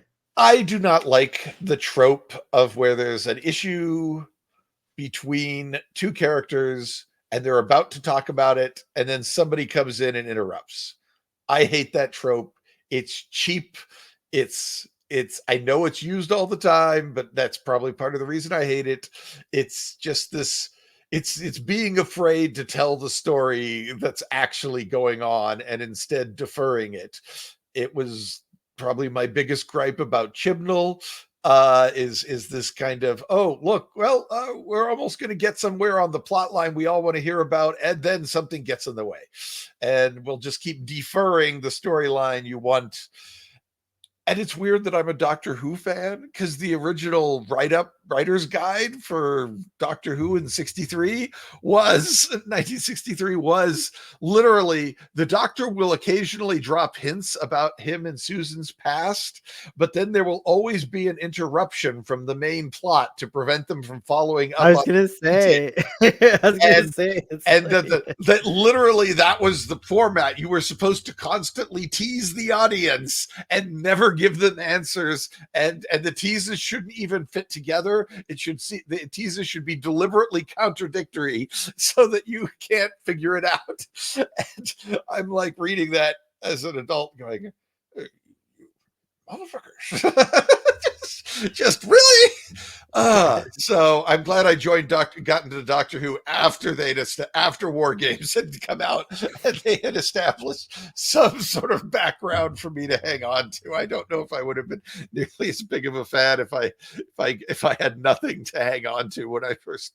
I guess for quite a few years I didn't. There was I think at least 2 years of Doctor Who fandom when I didn't, starting with Planet of Evil, where I didn't know what was really going on other than what was mentioned in those episodes up through Invasion of Time. I think that was when it finally started to understand some stuff. So yeah, it always bugs me when they do that. I've resigned myself to the fact that all the writers except me like to do this and they're just going to keep doing it. And yeah, I was gonna say, like, we'll see that show up on a lot of the bad sections of, of Doctor Who for yeah, you. Like that'll be a reoccurring one. yeah, I mean, I don't care if it's just some stupid techno babble or if it's something the audience already knows, then sure, throw out the I'll explain later gag. But and I enjoyed it when Moffat made fun of it in Curse of the Fatal Death. Because yeah, it's cheesy and annoying. And look, they're deliberately being cheesy and annoying because they're in on the joke. So let's see. I realized that this should have been the episode that revealed the new TARDIS interior. That they should have kept the Jodie Whittaker crystal TARDIS for the last episode. And when they go into the TARDIS after it's been in self-repair mode at the end of this story, then it's the new big white space. And that narratively speaking would have been so much more satisfying. And the fact that they were keeping the old Jodie Whittaker external model, because this is the Jodie Whittaker police box model. I think they didn't actually change it, unlike almost every other time they swapped a doctor. They at least in New Who. Then it would have gone along well with that too. I think they just wanted to get that out there as soon as possible, or they didn't want to spend the money to keep the Jodie Whittaker set around. And I don't even maybe know why they did a TARDIS regeneration part 2 in the first place. Like it could have just been like, oh, the TARDIS needs to clean up. It's toxic. We can't go in yet. The gases, whatever, plus the HADs. Like to me, it was like a little weird. But I will just say that one thing that I didn't mind is that it was kind of a weird reference to the Sycorax, how they chopped off the Doctor's hand. He was able to regrow it within the first 12 hours or whatever. It was maybe Yeah. the TARDIS has a similar, Well, protocol. yeah, I don't know if It's TARDIS like, has a limit to a number of times it can regenerate. I don't think so. At least they've never okay, mentioned it. all right. But yeah, I just like, oh, here you have a story that's really gagging for everything to look different when they go back in, and everything looks the same. And previously there was an episode where it made no sense that everything looked different, and but yet it did. And you could have just, if you just hung on to the Jodie Whittaker set for one more episode, which admittedly was, well, they were shooting those back before Power of the Doctor even aired. It would not have been that hard to hang on to that set for a few more months and shoot something. You wouldn't have even needed the whole set if you wanted to strip it down a bit. The way the walls on that set work, you could cheat it with black curtains right up against those outer filigree of metal, and nobody lit properly. You'd never know that they'd shrunk it a bit. So anyway, it's a quibble, but I feel like, yeah, that would have been much more satisfying to do it in that order. And everyone would have been, including all the haters, would have been disappointed when the console TARDIS doesn't change, and then it changes in the next episode. And so even the haters would have been happy. Would have given them some big The only thing I don't think it would have fit in the way the story is. It makes sense to have. That's why I think we didn't even need a TARDIS regeneration reference. It could have just been like, oh, it needs to clean itself up as well as the HADs. Like that's all. But I think it worked better in the last episode because you get to have that, oh wow, look at this, that kind of moment. Whereas the way that the action worked out when the TARDIS does reappear, like everything's like there's no time to wonder about the TARDIS. So I think that would have robbed the haters from that moment. Like, oh, we don't do ceremonious TARDIS, like reveals anymore. So you're damned if you do, you're damned if you don't. Yeah, I do like the idea personally of an unceremonious TARDIS rebuild. No, because it's always a big deal. Like it doesn't need to be, you know what I mean? Like it could just be a thing that happens, and the Doctor's like, I mean, it didn't really start till the beginning of season 14. That was the first time that they changed the TARDIS set and actually addressed it in script.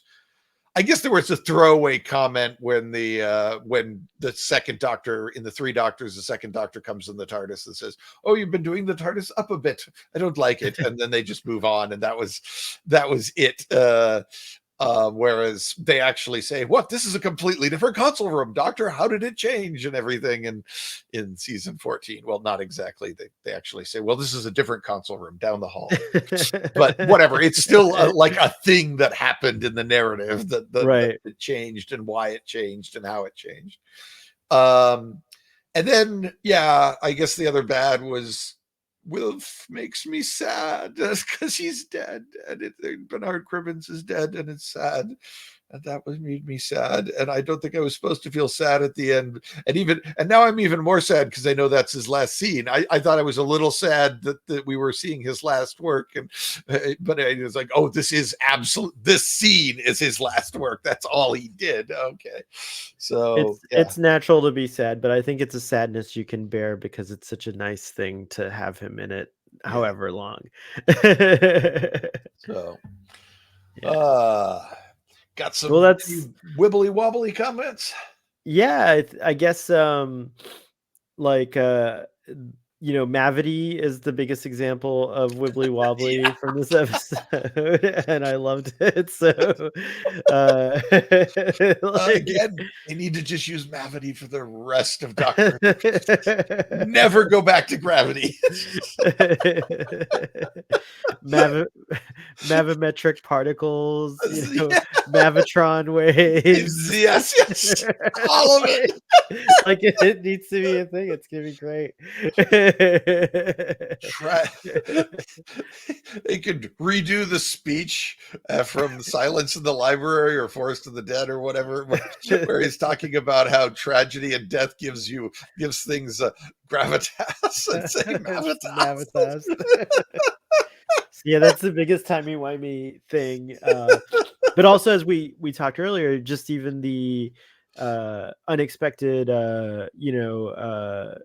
appearance of Sir Isaac Newton, not Yeah. looking as one expects from historical records, to be I think that even is a timey-wimey, wibbly wobbly moment. And so I think that, like, yeah, there's And more those are the two that crucially to canon, he didn't sound anything like David Warner.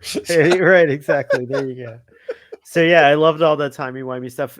And of course the biggest timey-wimey was how the slow burn of Jimbo, that was just so it was so delicious the first time you realize, oh, that's what Jimbo's doing. And like, even you're just rooting for him to get that. You're like, come on, can't the countdown go any faster? Like they've already sped it up, and you're like, Jimbo. I was scared to the last second, like until Jimbo's little finger finally pushed down on that button. I didn't know how it was gonna go, so it all went Yeah. beautifully. No, Actually, so and then the one other thing was the HADs, which I know we're going to talk about, so I won't get into that too much. But that's going to be very wibbly wobbly because the TARDIS is aware of when to come back, depending on the outcome, which it already knows. So yeah, it it's knows everything's dangerous until this point, and then yeah, after that, it's safe again. yeah. And could the not things have turned into a TARDIS? Ooh, they could have. They Is that why could the TARDIS have. ran away? That is Because why the it TARDIS was ran away. the Doctor and Donna can handle duplicate Doctor and Donna's, but nobody was going to be able to handle a duplicate TARDIS. Exact. Oh, a duplicate like invaded conscious, like House. How House And you invades could have your. had fun with the sign saying, "Wait a minute." The sign says officers respond to urgent calls. It's supposed to say officers respond to all calls because that's gone back and forth over the years on the plaque. That's That would funny. have been right up there with the windows of the wrong size line from Blink. But yeah, so and then just a sidebar going back to like one of the things that I really enjoyed was the Doctor using the TARDIS like a skateboard, like a Oh, hoverboard, actually, yes. like like a Well, hoverboard. we've seen what happens when putting the TARDIS in hover mode is apparently fairly easy. Getting Yeah, it to fly around needs ropes, and it needs a six-man crew and causes explosions all over the place. but what a great solution, because the outside shell you could just push, and so he's like, it was just brilliant, like how he was doing, like it was really good. There's a lot of things that, like that. I guess we could put that in the wibbly wobbly Yeah, category. yeah. This episode was chock full of wibbly wobbly timey wimey stuff. Oh, yes. I mean, yeah. I guess obviously the not things themselves and their and Moffat did a really or not Moffat. Russell T Davies did a really good job of highlighting the not thingness of them. They weren't just some sort of incorporeal shape-shifting aliens. They were things that they didn't understand this stuff and that stuff and these other things. And, things stay even after you drop them on the floor, those little tidbits. And oh, you have to do we have to count the salt or not if we're trying to be the people? And so they did a really good job with that, and I really liked that, the way he handled that with a little extra care that a lot of sometimes I feel like he didn't put into the narratives in some of the earlier stuff, and it's probably just he had more time to think through it and write these scripts, and it shows, and it's beautiful, it's wonderful. I guess the other big wibbly wobbly timey wimey thing, we finally find out what happened at the end of Flux.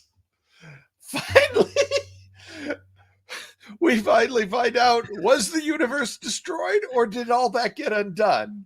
Because at one point they talk about undoing We it. even talked about it, right? Yeah, Yeah. but then they never do anything about it. And when they Right. do solve the problem, it sounds like completely different technobabble and a completely different solution than the one they talked about that would undo everything. And they say that the flux of the next story relies upon the flux having destroyed all the Daleks and Cybermen and Centaurans. But but they also have a comment in there about, well, we saved the universe. But if everything got unfluxed, then the Daleks wouldn't be destroyed, and the events of the the Groundhog Day of the Daleks wouldn't have happened. And so it was very frustrating. I was literally, the night before I saw this episode, sitting around with a bunch of goddamn nerds saying that if I would happily pay $50 to ask Chris Chibnall one question, and that is, did the universe get restored or is most of it still destroyed? I would just that one question. I have been watching Chris Chibnall interviews, every single one that's come out since Flux was released, everyone I can find and read and listen to, just to see if somebody asked him that question and what the answer was, because it's really been driving me nuts. So yes, they finally say approximately half of the universe is gone. So, and It's the the Doctor doctor, Who blip. yes, It's yes. And the doctor has decided he's going to take all the trauma from that and bury it. And that's what the Jodie Whittaker doctor was doing. And that it appears she just outright lied to her companions about how much of the universe was saved, knowing they'd never be able to figure it out, and that she was lying, unless they ran into somebody else, I guess, from the flux. But I suppose that was a potentiality. But and it's actually pretty on point for Jodie. Jodie, or the 13th Doctor, several times, like, she sneaks off to Gallifrey, finds out her whole planet's destroyed. She doesn't go tell her companions about that either. She is absolutely the Doctor who's so interested in putting out a happy, bouncy face that she will bury all that dark stuff as quickly as she can. And if she doesn't have to reveal it to her companions, she will not do that. So honestly, this retroactively actually makes the 13th Doctor a little more interesting and dynamic. I mean, they kind of were hinting that way, but they were hinting all sorts of things with her character. Here we have something really solid now that we can attach to the character as far as what kind of person she is. She's desperately trying to be happy, even if it's dark. She's like, what's his name in Short Round in Everything Everywhere All at Once, determined to be optimistic no matter how dark it is, because that's the only way she can survive it all. And the 14th Doctor is doing the same thing. So I love that moment. I love that we got this answer about the flux. I love that the flux meant something and wasn't just a big reset switch at the end. So yeah, that nicely segues into what I wanted to talk about a bit, as our Time Lore discussion. Oh, look, there's a kitty. Oh, there's a kitty.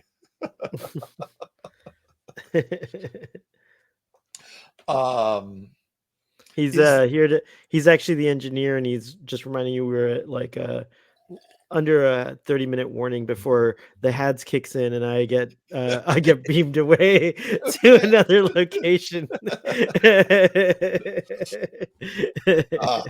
But carry on. Yes, Let's get into the Time Lord discussion. Yes, Time Lore discussion. And this is not the first time that massive just death on a scale that is literally unimaginable for the human brain has happened to the Doctor Who universe. Logopolis, the last episode with the 4th Doctor, has what was later revealed to be about 25% of the universe destroyed.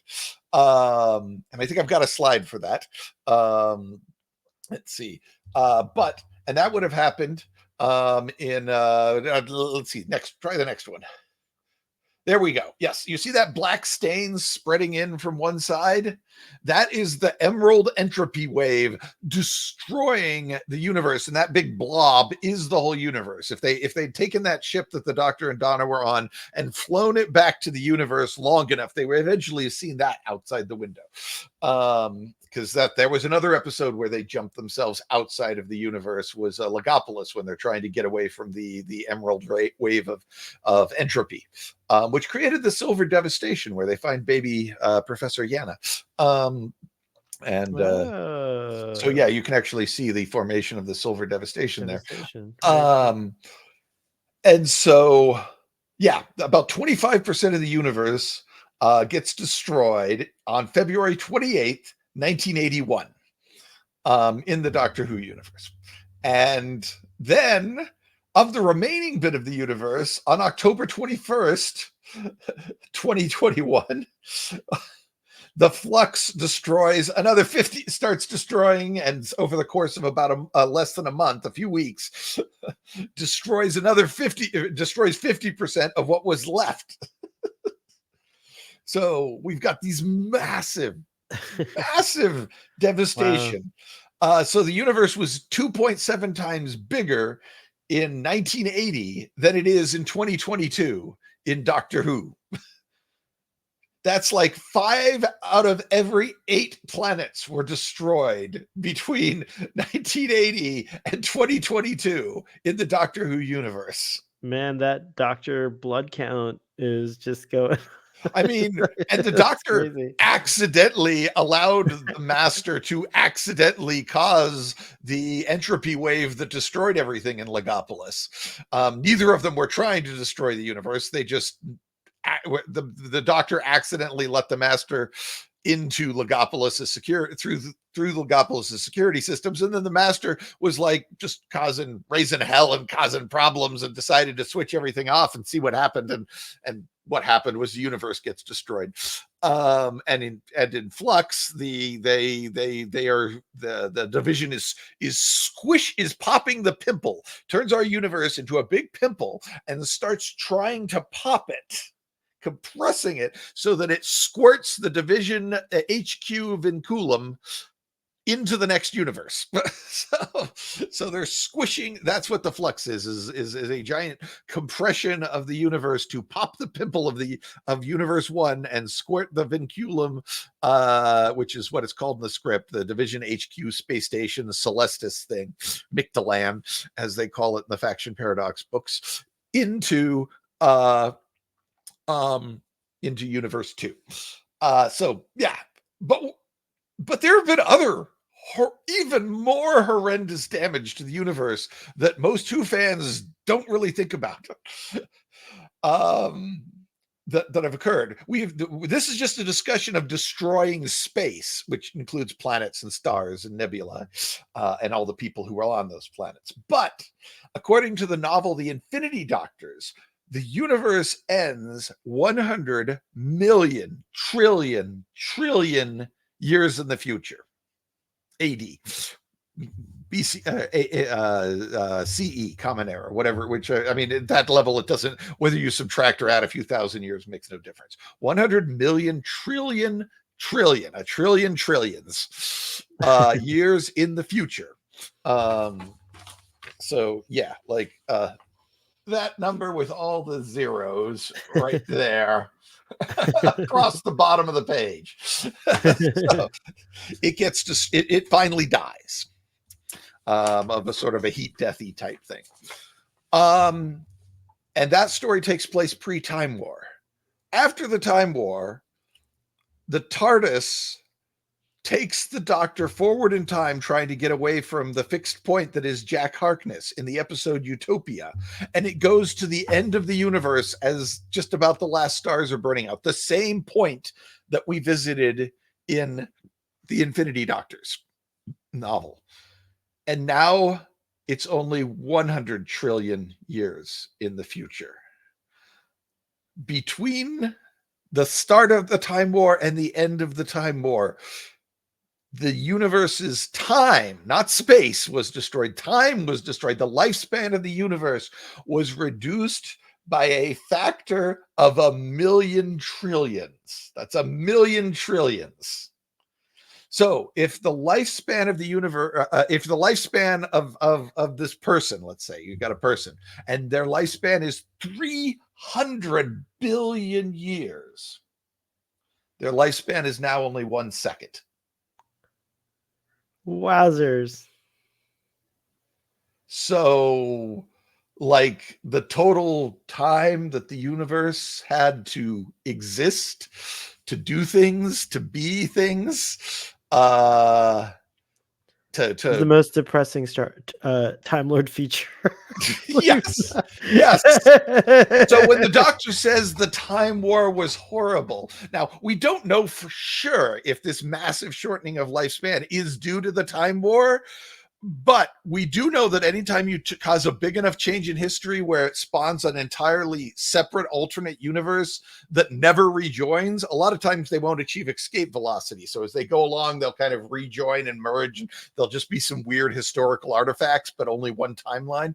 But if you change history badly enough, smash a fixed point hard enough, like at Lake Silencio, it will create two separate timelines and it cuts the universe in half. There's only so much string. So if the string is splitting, you've just chopped off the end of the string and pulled and brought it back here string wise, because there's only so much mass energy in the universe. So every time you cut the universe in half, you cut the timeline in half every time you split the timeline. So a time war kind of sounds like the sort of place where that might happen. And if you're curious, I crunched the numbers. Only 60 splits would be necessary because of the exponential growth of cutting things in half to get the universe down that what was it? What did I say? A million trillion, a factor of a million trillion would be 60 different universes being created in completely independent in the time war. So yes, and compared to that, losing the universe isn't so bad. Well, yeah, we found out what the Crucible was. Maybe we'll find out what the Nightmare Child will be. And it may have something to do with that. So that's cool. Very cool. That's crazy. Yeah. So anytime you see the doctor angsting about how horrible the time war is, you can just tack on and the now you universe understand went from a lifespan of 300 million down to years to 1 second worth of. That's the factor of change. That's crazy. So, that was good. that is and yes, losing half the universe is bad, and I kind of like the fact that we're going to deal with that angst a bit and have that hanging around. I really want to run a role-playing game in the post in and around the flux and after the flux and explore what that did to the universe and how that changed things, because the shortened lifespan you don't even really notice on a human scale, because it's not like you see the planet blowing up. It's all still happening over too many billions of years for you to realize that things have changed. It's going to, 100 billion years seems like a long time to a human. But, the flux, you can see planets being destroyed. Half of the galaxies aren't there anymore. That's for an advanced society, something, if you have the way to travel to other galaxies, very palpable. And you can say, well, why, if this all happened in the late 20th and early 21st century, why haven't humans seen it? The light from all the destruction hasn't reached them yet. According to Doctor Who, there will be a point where suddenly vast galaxies start blinking out on Earth as they look through the telescopes, and everyone's going to be wondering what the heck has happened. Except maybe UNIT. I don't know if even they know the full story, enough of the story to know what that is. But yeah. Anyway, yes, that's our time lore feature for the week. I guess I should ask, do we have time for the TARDIS feature, or do we want to chop that? No, let's just start getting into it, and the engineer will let us know when there's like a few minutes left, and we'll see how far we can get. I think it's worth a shot. All right, because okay. Well, let's talk about our TARDIS feature of the week. That is the hostile action displacement system. I think I have a really meaningless slide for that one. And that is the scene where we first see it activate as far as release order of Doctor Who, when a Croton opens fire on the TARDIS with an acid spray, and it looks like the TARDIS is destroyed, but in fact it dematerialized in the midst of all the acid spray, and then it shows up on a precarious cliff some distance away, and the Doctor's very upset that it's such a silly place. I just noticed the handle. It's on the Jodie Whittaker side. I thought the Jodie Whittaker TARDIS was the first one with the handle for the little phone hatch. Okay. The first one to have the handle on the left side. I thought they were always on the right in Classic Who and New Who. But No, no, there you go. this Patrick Troughton TARDIS clearly has the handle on the left side. I just learned something new about Doctor Who. Look at that live new knowledge live happening right now. A new Doctor Who fact. Yes. Filed away. All right, but we're talking about the HADS, Hostile Action Displacement System. It was found on all TARDISes of Type 38 and later. Type 37 did not have a HADS, hadn't invented it yet. If it's been enabled by setting it in standby mode, then the relocation device, then it will trigger the relocation device and automatically dematerialize the TARDIS if the TARDIS's exoshell is threatened. If you've got your TARDIS programmed with an hot wired with an autonomous control that allows the TARDIS to control itself, it can switch on the HADS into standby mode itself, but that's kind of a custom upgrade to be able to have an autonomous control. They aren't usually built that way. And a TARDIS, as we learned yesterday, in self-repair mode, also automatically switches the HADS on into standby mode. And once in standby mode, the TARDIS can trigger it anytime she feels threatened. If using the coordinate override, the relocation device will shift the TARDIS out of range of whatever the threat is. Under normal circumstances, it will travel forward in time up to an hour to escape before materializing in a random spot within about 1 mile of its previous location. However, they won't return to the area if the area is still hostile. And if they have the capability of jumping to the other side of a planet or into orbit or decades through time. So it can really this whole century's rubbish. I'm going to the next century. You can catch up with me there. I loved 14's like musings as to where the TARDIS might go. During a HADS crisis. It was like that was really cool. That was a good kind of far out. And things like that makes me wonder if when the Doctor gets back in the TARDIS after a HADS triggering event, if he looks at the internal chronometer and saw that it's racked up another, 200 years or something, he's like, where did you go? It was only 10 minutes for me, but there's a whole bunch of possibilities during a HADS event that the TARDIS could even go back and fetch a companion. Like it didn't it do that? It's like, well, kind of similar kind of thing has happened, but yeah, who knows? River Song might have been in the TARDIS during the HADS event, and they could have gone on a whole adventure. I love that line when she says, "Oh, I do this all the time. Don't worry." Right, exactly. Like, you do this, you steal my TARDIS all the time. Oh god, that was maybe the TARDIS goes to River when there's a HADS event, and River knows. She's like, "Oh, okay." There's a. It's like that's the only time they have joint custody over the TARDIS. Right, it's true. I kind of like that idea too.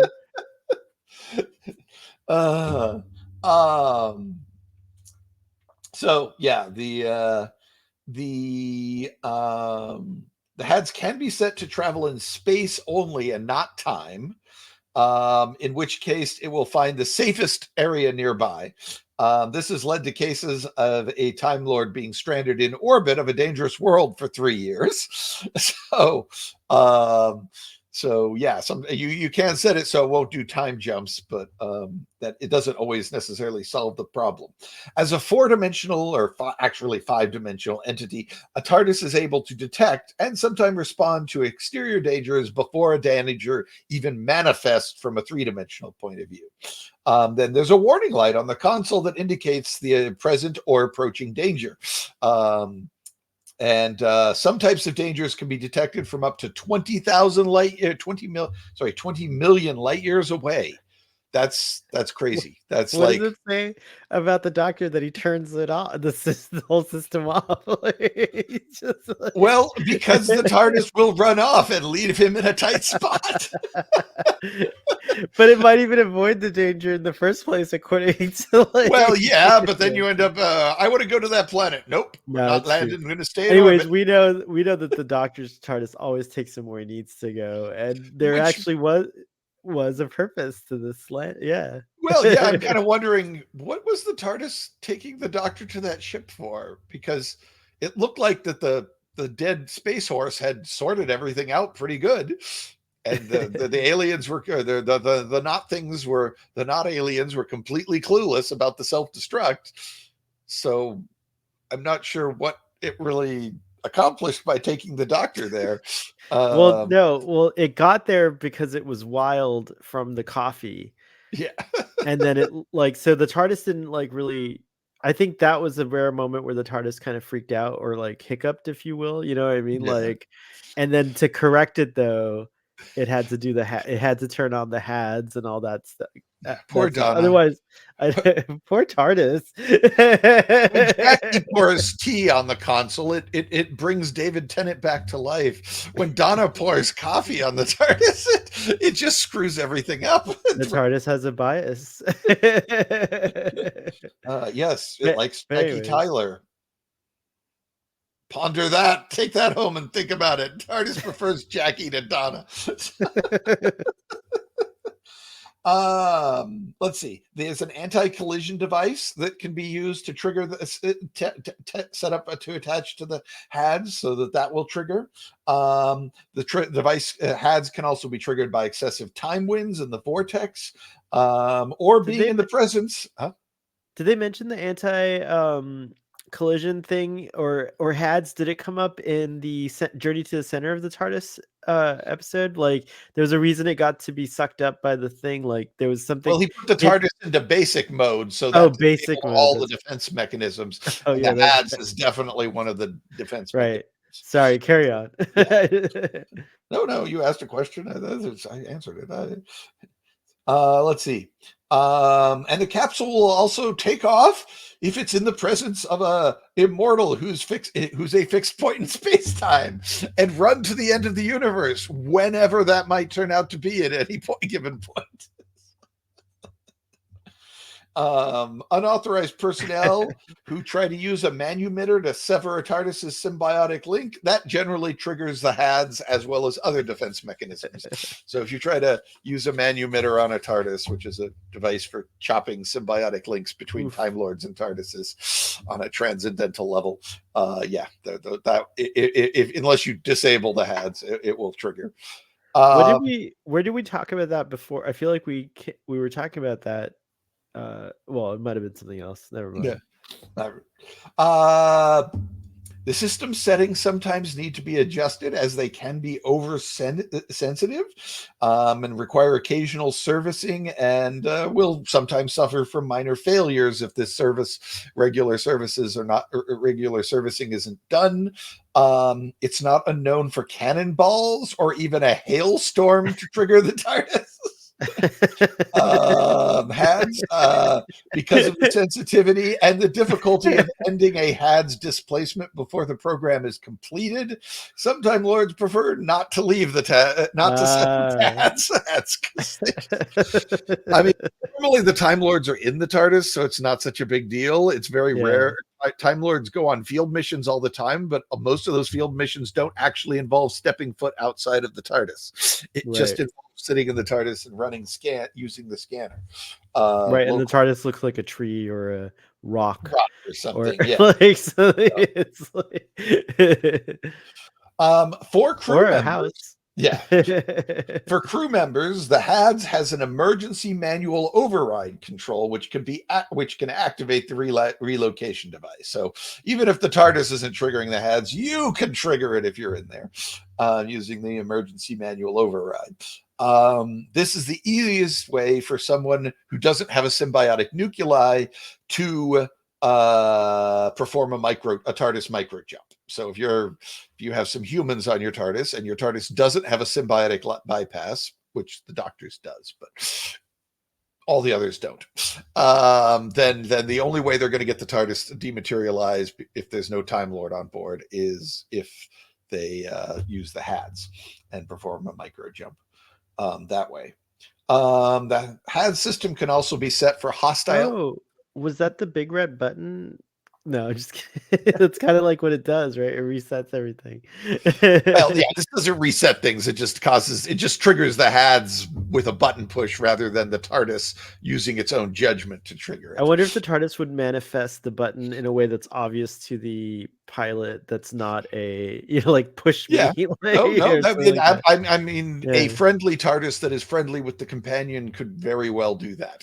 Yeah, that makes sense. Use the psycho sculpture to reconfigure the console layout, and that's happens all the time. In fact, very often there are lots of errors in the show where the console looks a little bit different every single adventure than it did the previous one. Let's see. There's a hostile. Let's see. There's also, they can also set it for a hostile action dispersal system. So instead of dematerializing and traveling somewhere else and rematerializing, either forward in time or off to some beach or whatever it does, it disperses it dematerializes it into a bunch of free floating atoms, but stays right there. Which we see in The Witch's Familiar. Its force field will still remain up, protecting the atoms. So if something does breach the force field, it's likely to just fly through it the way it would any other hunk of gas. But so there's a dispersal system. You can also attach the and in those cases, since the TARDIS is still technically there, you can use your sonic screwdriver or some other triggering device to summon it back into corporeal mode. There's also a defense indefinite time loop option that can be triggered, slaved to the HADS to trigger instead. What that does is it puts the TARDIS into a temporal drift or temporal orbit, so that it's always 1 second forward in time from the present. So it's like right there, but not there. It's 1 second forward in time, so you can't see it or touch it, but it's just barely there, which is the same sort of technology Davros and the Dalek Supreme used to hide the cruciform in Journey's End, the previous last Donna Noble story. Same sort of technology there. What else we got?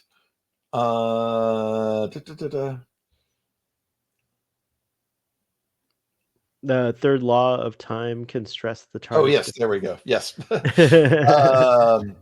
So certain violations of the third law of time can stress the TARDIS's defense mechanisms, weakening the corporeal shell enough that it can be shattered by something as small as a subsonic cannonball. So if that's happened, then the TARDIS will abandon most of the broken shell and regrow a new one. And if possible, the TARDIS will use the hostile action displacement system to retreat into the vortex while it grows the new shell. However, the operator doesn't need to be stranded during this time. The TARDIS will try to track down the Artron signature of the last crew member who touched the exoshell before the impact and materialize at their coordinates. In most cases, the last crew members would be the Time Lord. However, if the last crew member lacked a symbiotic nuclei, the TARDIS will be unable to lock on and materialize at their coordinates. In such circumstances, the recommended procedure is for the Time Lord to initiate close physical contact with the crew member being tracked. This will allow the TARDIS to detect the symbiotic nuclei and materialize nearby. So this is another little subsystem of the HADs that will, oh, my shell's broken, I'm just going to hide until the shell's fixed. Yep. Operators should remember that if a regularly programmed space-time jump is initiated while the HADS coordinate override is engaged, the TARDIS will dematerialize only to rematerialize at the exact same coordinates a few seconds in the future. So, well, this is another reason why you might not have your HADS set, is because you always have to switch it off before you take off and make a normal space-time jump, and then you have to remember to switch it back on afterwards, which there is a whole lot of steps of takeoff and landings that the doctor skips. I don't remember the exact number, but I remember I was going over it, and I need to get back to that in my TARDIS takeoff procedures little shorts collection. So, but yes, that's the hostile action displacement system. Very cool. We got it right in time. Now we can. That was awesome. We got it in. So hopefully the audience appreciates that, and I'd love to know if anyone has any thoughts on the HADS. It keeps coming up. Nobody's forgotten it since that Patrick Troughton episode. Clearly it keeps getting referenced over and over and over again in novels, comics, the TV show. So, but yes. Anyway, if you want more stuff, Doctor Who stuff, time lore, check out my website at allthingstimelord.com. And Sohail here, I believe, also has a variety of podcasts and Twitters. Starfleet Sohail everywhere except for Twitter, where I'm Starfleet Boy still. So I'm still a boy there. So go check that out. So that's like Neverland for you, I guess. Never grew up. Oh, look, we've got the time scanner on the. All right. Let's see. Surprise, surprise. Oh my God. We're going to do the next Doctor Who episode next week. Who could have seen that coming? Yes, we're going to cover the giggle and see if oh God, I'm forgetting his name now. Neil Patrick Harris. Neil Patrick Harris can stack up to John Delancey. So I think he can. I think he can too. So all right. Well, it was so much fun doing the show with you again, and I look forward to next week, Brian. Yep, next week. Oh, actually, sorry. I still don't know if it's you though.